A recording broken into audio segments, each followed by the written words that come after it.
That's great. Now let me start with a question. Can Rotary stop war? Okay? You don't have to answer this because that's a pretty tricky question. But we'll address this question as I go along. Can Rotary stop war? Right? We talk so much about peace. We don't even know what we are doing about peace. We have no recorded evidence of stopping wars. Now, friends, last 70 years, ever since the 70-odd years, ever since the Second World War has ended, this period has been described by the current historians as the most peaceful period in the history of man. We live in the most peaceful era of human civilization. Now, the last great war was the Second World War. Most of you know, something like 70 to 75 million people have been killed in that war, which roughly translates to around 7.5 crores. And in the most peaceful period in which we are living right now, you know what? Almost half of them, half of that number, have actually died. And not all of them were soldiers. Civilians, women, children, people who had nothing to do with war issues have been killed in the most peaceful times of our civilization. You know, we don't have a world war, but what we have is a world which is at war. In the most peaceful era of civilization, we still have, at this very moment, people getting killed in the Gaza area, in Ukraine, on the Red Sea. And it's just not soldiers. Some soldiers, yes, but children, women again, people who have nothing to do with the hostilities which have started in the first place. So, my dear friends, now we don't have a world war, but we have a world which is at war. Now, I know most of you can recognize this man. Who could that be? Who could it be? John F. Kennedy. John F. Kennedy in 1960s was credited with stopping a nuclear war. And I'm not here to take away the credit people give to JFK. And this young man's name was Petrov Stanislav. Stanislav Petrov was a second lieutenant in the Soviet Navy. Those of you who are old enough to remember 1960s probably will remember that flashpoint in the history when the nuclear war was just about 2 to 3 minutes away. When John F. Kennedy believed that the Soviets were ready to launch missiles on US, he was prepared to go to that proverbial button. And if that happened, half of the United States, half of the Soviet Union of those days would have vanished. And much more than that. And you know what? Half of you would not have been even born. But the guy who actually stopped the war without really meaning to was this young man. He was a second lieutenant in the Soviet Navy, and he has received orders from his bosses to launch those missiles because they have believed that US has already launched missiles. And if Soviet Union has actually launched those missiles, it was just a question of John F. Kennedy pressing that proverbial button. This man was educated in the University of Stalingrad. Before getting enlisted in the Navy, his major was political science. He also had minor subjects in psychology. Something in him, a gut feeling, made him believe that this was a miscommunication, that Soviets were being misled, and he defied the orders of his bosses. He refused to launch those missiles, which is extremely unusual in army. And the result of that action would have been a court-martial and an eventual death for this young man.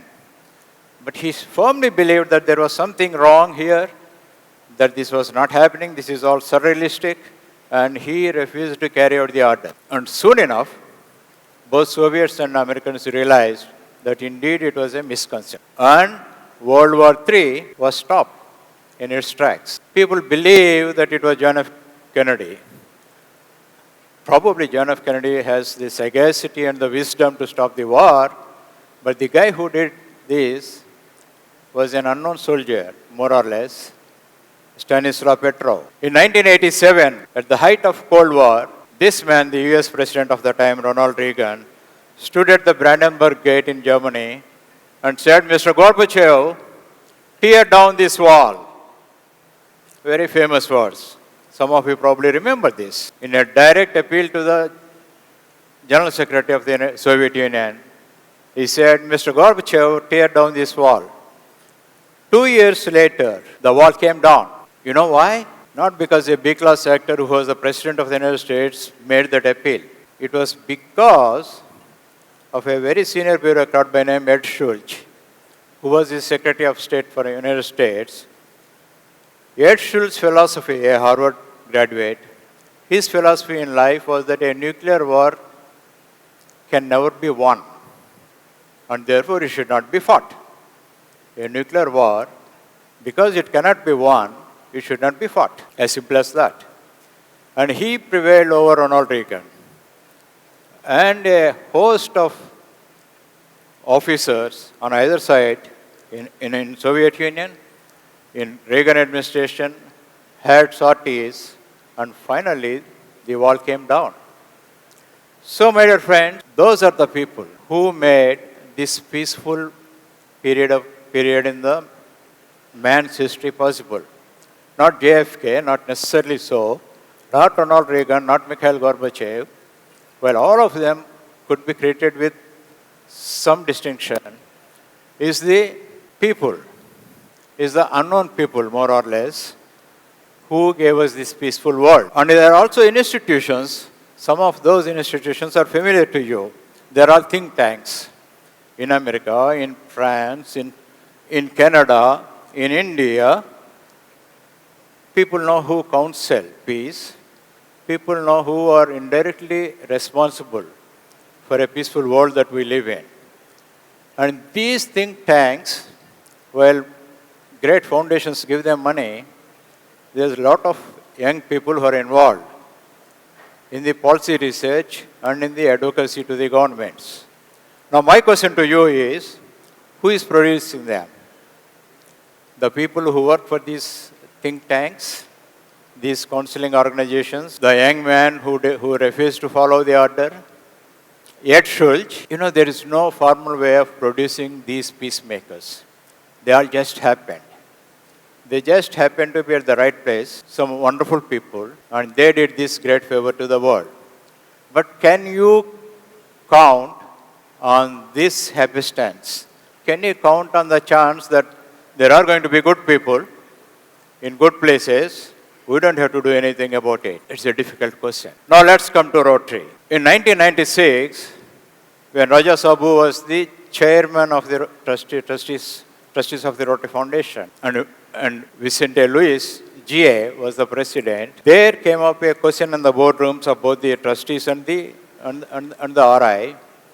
I mean, we talk so much about peace, but what are we really doing about it? I mean, if somebody asks us, our foundation's goal, cherished motto is international understanding and peace, but if somebody asks us that question, what you are doing specifically about it, no, all of us are lost for an answer. And so are these officers of the RI and TRF. So the first idea emanated in 1996 that the Rotary could set up a college to produce peace scholars. So that was the seedling. And then they very soon realized that this was beyond the scope of Rotary. Setting up a college for producing Rotary Peace Scholars, Peace Fellows. They didn't call them that anyway. So the next best thing was to partner with some of the top education institutions all over the world and utilize their sources and put our money in and then produce people who can actually help in building the peace, avoiding the conflict, resolving the conflicts, peacekeeping, peace maintenance, a lot of interdisciplinary subjects that could be taught to people, to young people who could benefit the community of the world. Okay, and then Rotary International chose some of the top universities, like I was mentioning, for our Rotary Peace Centers. Now there are 7. I'm running through the history a little faster because we need to know, we don't have to know what has happened in the last 20 years. But then, cut the chase, we have 7 centers. Some really top-class universities who deserve to be partners of a great organization like yours. And you know what? They must be thinking of Rotary as a great organization to partner with us, like the Duke University or the University of North Carolina at Chapel Hill, University of Bradford in Yorkshire, University of Queensland in Brisbane, International Christian University, and of course more recently, the one in Sweden. Okay, these are the 7 centers and I just mentioned 5 and that's for a reason, we'll come to that quickly. All right, Rotary partners with leading universities to host the Peace Centers and that's what we were talking about. Now, what is a Rotary Peace Fellowship? We'll slightly touch upon the actual components, the actual body of the Rotary Peace Fellowship. Okay, these are the Master's Program Centers. I just want you to know that there are 2 different programs that are being offered. One is the Master's degree, which typically runs from 18 months to 2 years. And the other is a certificate course. And the certificate course is so important that I can't actually put too much stress on this. And I'll tell you why. So the master's program, of course, is offered through these 5 universities right now.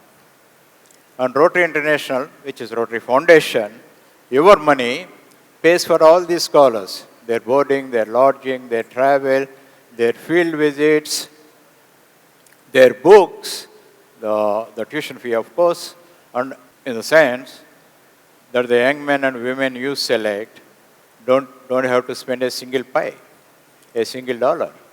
All of that is being paid by the Rotary Foundation. Okay, now this is the history. In 20 years, ever since we started this program, we had about 1,700 alumni, and they came from 140 countries, India included. So the master's program components typically, for those of you who would like to promote this program, you know what? The sole purpose of my speaking to you is this part of the presentation. You should know, all of us should be advocates for a program which we can offer to extremely worthy people in this country. And unless you know the nuts and bolts of this, you won't be able to get applicants for these programs. The master's program has the academic training, applied field experience, networking, workshop series, and of course there is a final seminar between 18 months to 2 years. Typically, an applicant must be one who has graduated with outstanding academic background and must have had some work experience, at least 2 years, and preferably, number 3, the work experience that directly impacts peace or impacts keeping of peace, keeping of law and order, avoiding insurgencies, negotiating jobs. So these are the kind of people in government, in quasi-government organizations who could benefit from this program of peace centers. Now, the second one is the certificate program.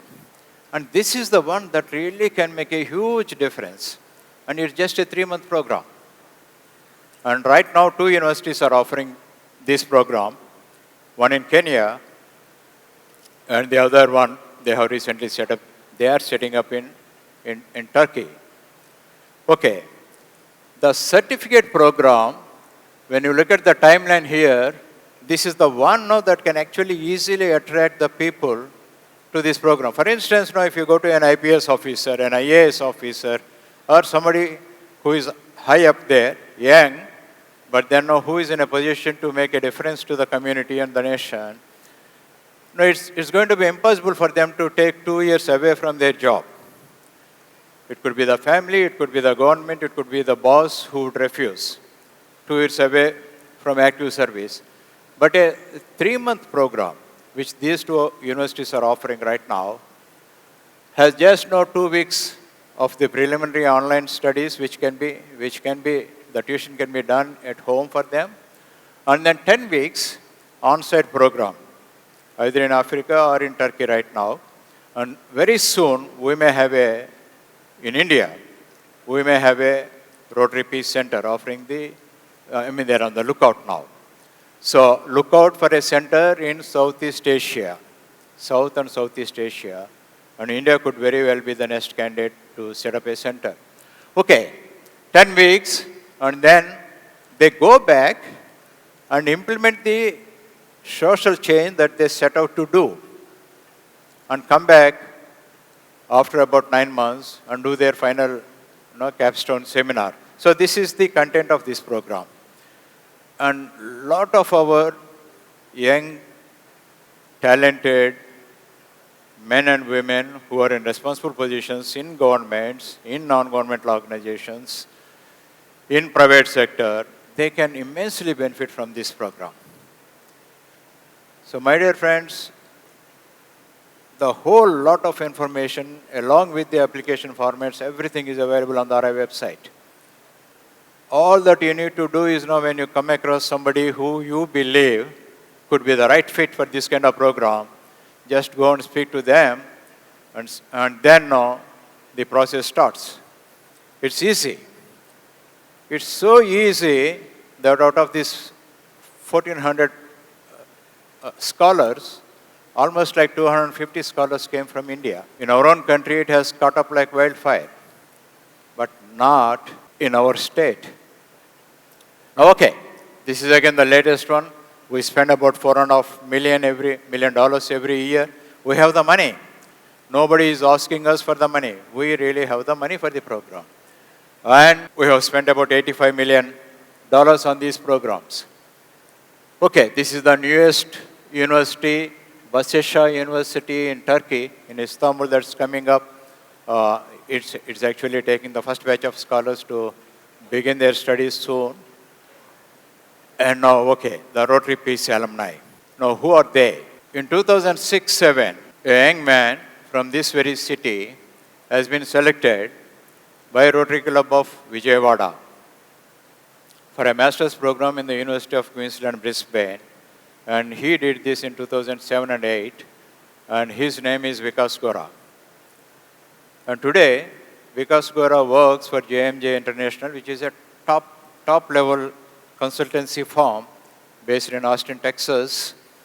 And JMJ's specialization is actually sensitizing the people to the fast culture change that is setting in every community, every country of the world.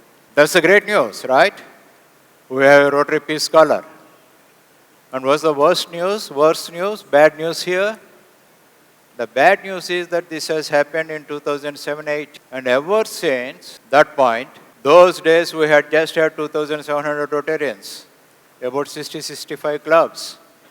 Today, there was an occasion when we went up to 100 clubs, 5,000 Rotarians, and we couldn't produce one certificate applicant or a Rotary Peace Scholar.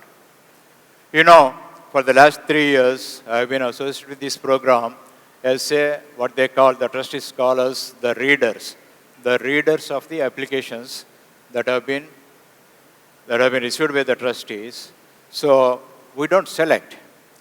The readers actually assess the application and give our marks. And every application is assessed by 3 readers. And they actually put together the feelings and the marks of the 3 readers and then send it to the selection committee. Saddest thing, last 3 years, now this is the 4th year, I haven't seen a single application coming from Andhra. Not 3020, we would have known. Not 3150, not 3160. There are applications from our neighboring states, but not from our state. Great program, a program that can really change this world, change our country, change our communities. A program that can give you so much public image. I see our RPIC sitting here. You should be proud if we can produce a scholar and give a push to the public image of Rotary. So my dear friends, pay attention to this. They don't need our money anymore. All that Rotary is asking us is to use our contacts, use our initiative, and use our advocacy. Talk about it. Go about it. And then try and identify the talent. And you know what happens then? We'll come back to the original question that I started with. Can Rotary stop war? Of course it can. These are the people who may have stopped many wars. We would never know. The sad thing about a war is, you would never know the people who stopped the war. You would only know people who started the war, right? And the people who stopped the war in many places, not necessarily the war between two countries, but within the country, within the community, or insurgencies, strife, disorder, whatever, could have been our Rotary Peace Scholars in this country and all over the world. So my dear friends, it is up to us now. Thank you for your attention.